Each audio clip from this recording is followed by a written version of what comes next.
Assalomu alaykum, hurmatli tomoshabinlar. Bugungi video har bir nafaqaxo'r uchun, ayniqsa hozirgi murakkab davrda hayotiy muhim ahamiyatga ega. Agar siz nafaqaxo'r bo'lsangiz yoki yaqinlaringiz orasida nafaqaxo'rlar bo'lsa, bu ma'lumotni eshitishingiz shart. So'nggi paytlarda pensiya ta'minoti tizimida juda jiddiy o'zgarishlar ro'y bermoqda va ko'pchilik bu o'zgarishlardan bexabar holda o'z huquqlari va qo'shimcha imkoniyatlarini bo'y bermoqda. Shoshilinch xabar. Bu sizning moddiy ahvolingizga bevosita ta'sir qilishi mumkin bo'lgan juda muhim ma'lumot. Videoni oxirigacha ko'rishni unutmang, chunki har bir daqiqa muhim. Bu yerda aytiladigan har bir so'z sizning nafaqangiz hajmini oshirishga yordam berishi mumkin. Hozirda kanalimizga obuna bo'lishni va ushbu videoga like bosishni unutmang. Toki bu muhim xabar imkon qadar ko'proq odamlarga yetib borsin. Endi esa muammoning asosiy mohiyatiga o'tsak. Ilgari nafaqalar hisoblashda ish stajini hisobga olish tizimi ancha murakkab va ba'zida adolatsizdek tuyulardi. Ayniqsa, o'tgan asrning 90-yillargacha bo'lgan davrdagi ish stajini tasdiqlashda ko'plab qiyinchiliklar yuzaga kelardi. Ko'pgina hollarda odamlarning mehnat daftarchalarida barcha ma'lumotlar to'liq qayd etilmagan. Korxonalar tugatilgan yoki hujjatlar yo'qolgan edi. Bu esa ko'plab insonlarning nafaqa miqdorining kamayishiga yoki hatto umuman nafaqa olish huquqidan mahrum bo'lishiga olib kelardi. Chunki ularning haqiqiy ish staji rasman tasdiqlanmasdi. Masalan, kolxozlarda ishlagan dehqonlar, hunarmandlar yoki ayrim savdo sohasida ishlagan fuqarolarning mehnat staji ko'pincha to'liq hisobga olinmasdi. Ularning haqiqiy mehnat faoliyati bilan pensiya jamg'armasi ma'lumotlari o'rtasida katta farqlar yuzaga kelardi. Bu holat odamlarning noroziligiga sabab bo'lardi. Chunki ular umr bo'yi halol mehnat qilgan bo'lishsa-da, kutilgan nafaqani ola olmasdilar.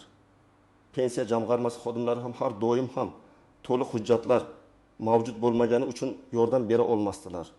Chunki amaldagi qonunchilik hujjatlar asosida ish stajini tasdiqlashni talab qilardi. Endi esa vaziyat tubdan o'zgardi. Hukumat nafaqalar to'g'risidagi qonunchilikka juda muhim o'zgartirishlar kiritdi. Bu esa millionlab nafaqaxo'rlarning hayotiga ijobiy ta'sir ko'rsatishi kutilmoqda. Asosiy o'zgarish shundaki, avval hisobga olinmagan yoki noto'g'ri hisoblangan ish stajini qayta ko'rib chiqish imkoniyati paydo bo'ldi.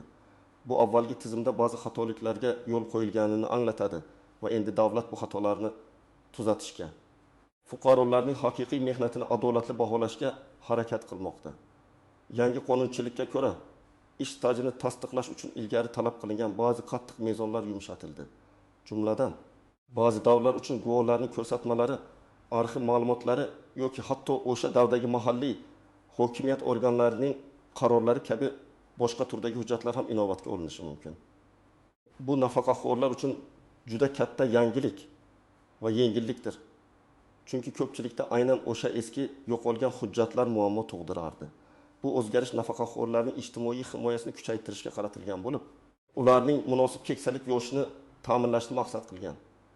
Bu o'zgarish nafaqat nafaqa miqdorini oshirish, balki fuqarolarning ijtimoiy adolatga bo'lgan ishonchini mustahkamlashga ham xizmat qiladi. Endi esa batafsil tahlilga o'tamiz. Nimalarni bilishingiz kerak? Kimlar xavotirlanishi kerak va kimlar xavotirlanmasligi mumkin? Birinchidan, nimani bilishingiz kerak? Asosiy bilishingiz kerak bo'lgan narsa shuki, hukumatning 2020 yil 15 maydagi ish stajini aniqlash tartibini soddalashtirish va nafaqa ta'minotini yaxshilash chora-tadbirlari to'g'risidagi 1.20 sonli qarori kuchga kirdi. Bu qarorga ko'ra, ba'zi davrlar uchun ish stajini tasdiqlash mexanizmi sezilarli darajada soddalashtirildi. Xususan, 1991 yilgacha bo'lgan davrdagi ish stajini tasdiqlashda avvalgi kolxozlarda ishlaganlik, hunarmandchilik faoliyati, shuningdek, ayrim hollarda rasmiy bandlik bo'lmagan, ammo ijtimoiy ahamiyatga ega bo'lgan mehnat faoliyati ham inobatga olinishi mumkin. Masalan, turli xil shirkatlarda, kooperativlarda, kichik artellarda ishlagan davrlar uchun hujjatlar yo'qolgan bo'lsa, endilikda maxsus komissiya qarori asosida yoki sud tartibida boshqa dalillar bilan tasdiqlash imkoniyati yaratildi. Bu degani, endi faqatgina mehnat daftarchasiga emas, balki boshqa manbalarga ham e'tibor qaratiladi. Ikkinchidan, kimlar bu o'zgarishdan xavotirlanishi kerak? Ya'ni, kimlarga bu o'zgarishlar katta foyda keltirishi mumkin? 1. Asosirish mehnat daftarchasida barcha ish staji to'liq aks etmagan shaxslar. Agar sizning mehnat daftarchangizda ish stajingizning bir qismi yo'qolgan bo'lsa yoki noto'g'ri qayd etilgan bo'lsa, Masalan, ba'zi korxonalar tugatilib, arxivlar yo'qolib ketgan bo'lsa, 1901 yilgacha bo'lgan davrda kolxozlarda yoki boshqa qishloq xo'jaligi korxonalarida ishlagan fuqarolar, ayniqsa kolxoz a'zolari daftaridagi yozuvlar, brigada hisob-kitob varaqalari kabi hujjatlar endilikda ish stajini tasdiqlash uchun asos bo'lishi mumkin. Ilgari bu hujjatlar ko'pincha inobatga olinmasdi yoki yetarli deb topilmasdi. 3. Asterisk 90 yillarda rasmiy ro'yxatdan o'tmagan holda hunarmandchilik, savdo yoki boshqa tadbirkorlik faoliyati bilan shug'ullangan shaxslar. Endilikda soliq to'lovlari haqidagi ma'lumotlar, litsenziyalar, hatto guvohlarning ko'rsatmalari orqali ham ushbu davrni tasdiqlash imkoniyati mavjud. 4. Mehnat faoliyati davomida ba'zi hujjatlari yo'qolgan yoki yaroqsiz holga kelgan fuqarolar yong'in, suv toshqini yoki boshqa sabablar tufayli hujjatlariga zarar yetgan bo'lsa. 5. Nafaqasi nisbatan past bo'lgan, ammo uzoq yillik ish stajiga ega bo'lgan shaxslar. Ayniqsa qishloq joylarda ishlagan ayollar uchun bu juda muhim. Chunki ularning staji ko'pincha to'liq hisobga olinmasdi.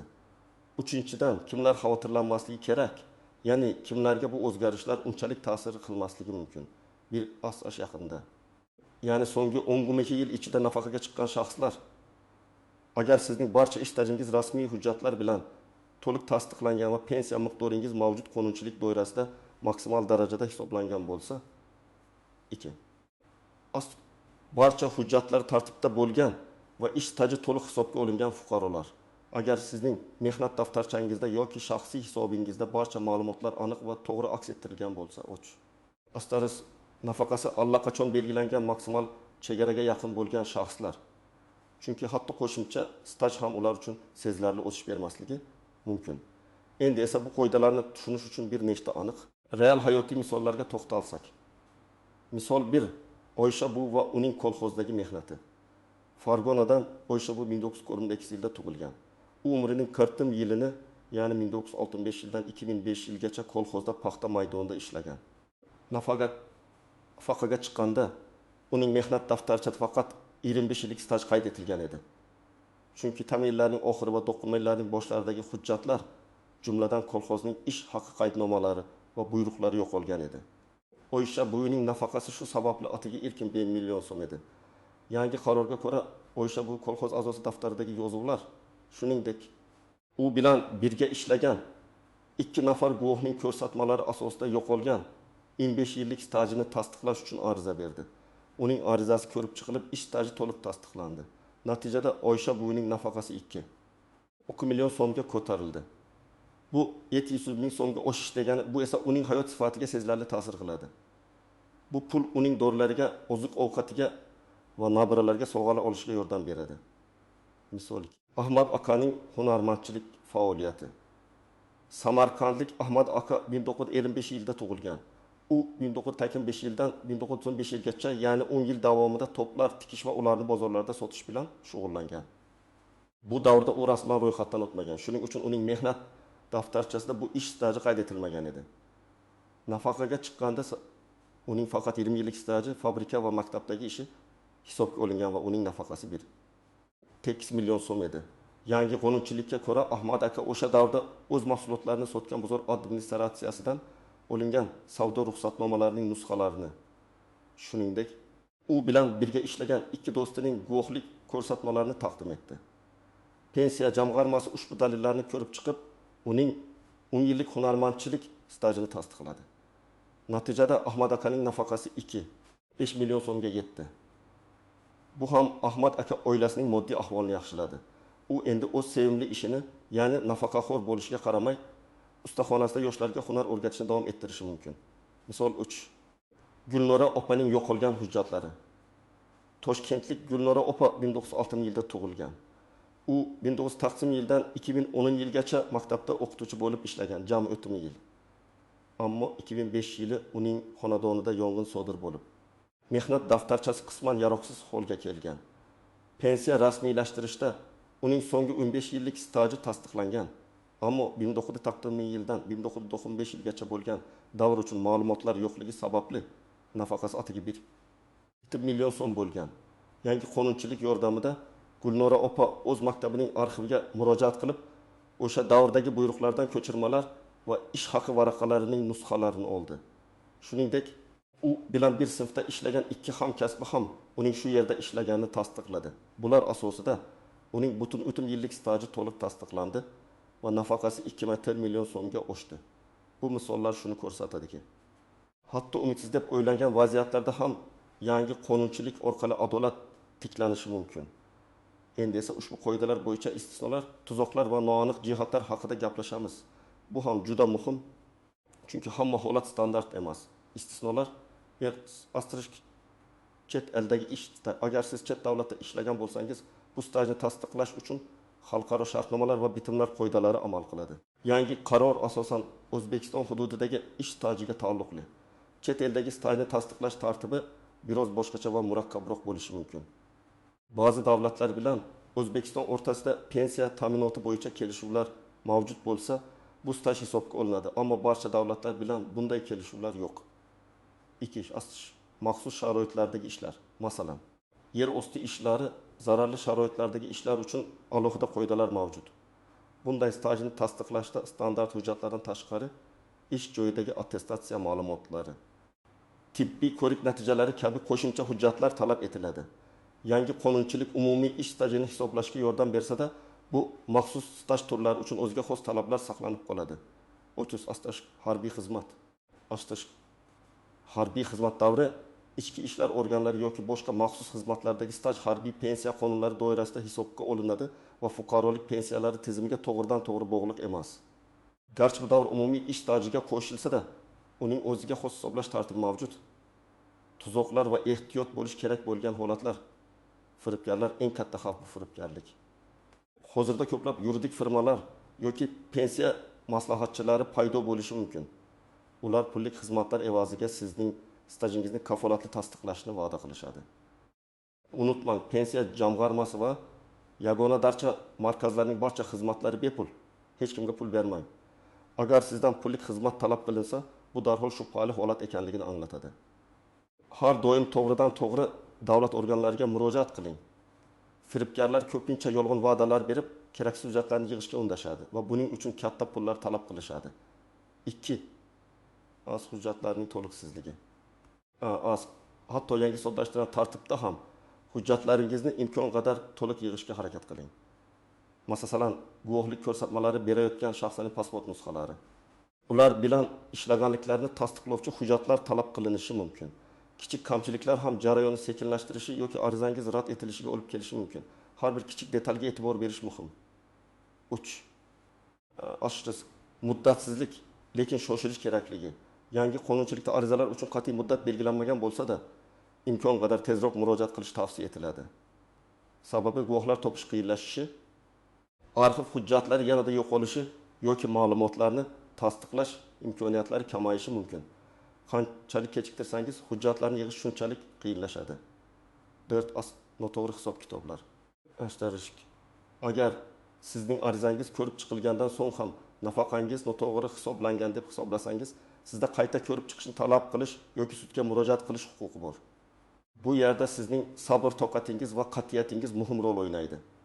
Har bir hisob-kitobni diqqat bilan tekshiring. Noaniq jihatlar va ahamiyatsiz tuyuladigan nuanslar birin. Guvohliklarning ahamiyati. Yangi tizimda guvohlarning ko'rsatmalari ish stajini tasdiqlashda juda katta rol o'ynaydi. Ammo bu guvohlar ishonchli bo'lishi kerak.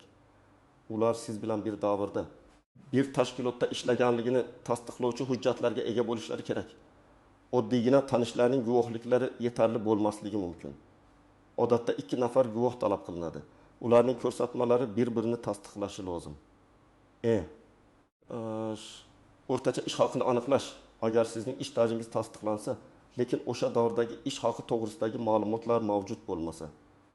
Pensiya jamg'armasi qonun hujjatlarida belgilangan tartibda o'rtacha ish haqini aniqlaydi.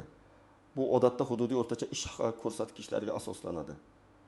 Ba'zida bu sizning haqiqiy ish haqingizdan farq qilishi mumkin. Lekin baribir staj hisobga olingani uchun nafaqa miqdori oshadi. 30. Bo'g'uvchisini yo'qotganlik pensiyalari. Agar oila a'zosi bo'g'uvchisini yo'qotganlik pensiyasini olayotgan bo'lsa va marhum bo'g'uvchining ish staji ushbu yangi qoidalar asosida qayta ko'rib chiqilishi mumkin bo'lsa, bu ham pensiya miqdorining o'shishiga olib kelishi mumkin.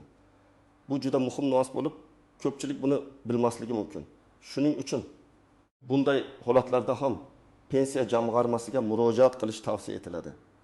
Endi esa eng muhim qism amaliy maslahatlar. Siz nima qilishingiz kerak, qanday qadamlar qo'yishingiz lozim. Bu juda muhim.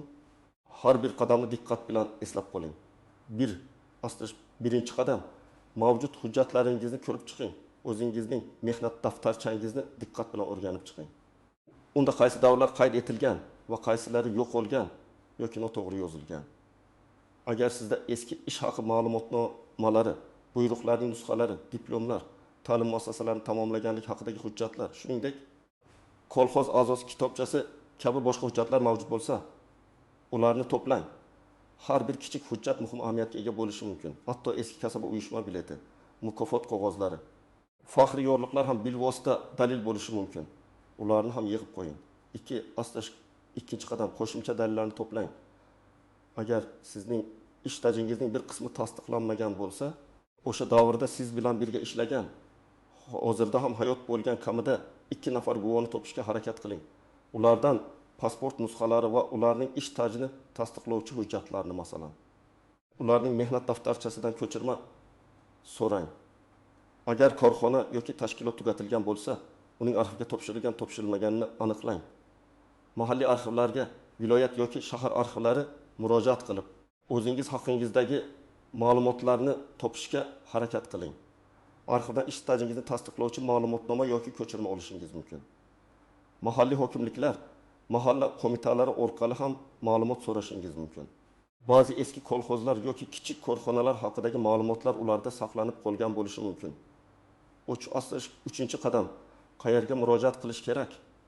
Sizning yashash joyingizdagi pensiya jamg'armasi bo'limiga murojaat qiling. Bu asosiy joy. Shuningdek, asosiy davlat xizmatlari markazlariga, yagona darcha markazlari murojaat qilishingiz mumkin. Bu markazlar ko'plab davlat xizmatlarini bir joyda taqdim etadi va pensiya masalalari bo'yicha ham yordam beradi. Ularda xizmat ko'rsatish tartibi soddalashtirilgan va navbatlar kamroq bo'lishi mumkin. Agar sizda internetdan foydalanish imkoniyati bo'lsa, ya'ni interaktiv davlat xizmatlari portalidan my.gov ham ma'lumot olishingiz yoki dastlabki arizani yuborishingiz mumkin. Biroq hujjatlarni taqdim etish uchun shaxsan borishingizga to'g'ri kelishi ehtimoli yuqori. 4-chi qadam, qanday ariza yozish kerak?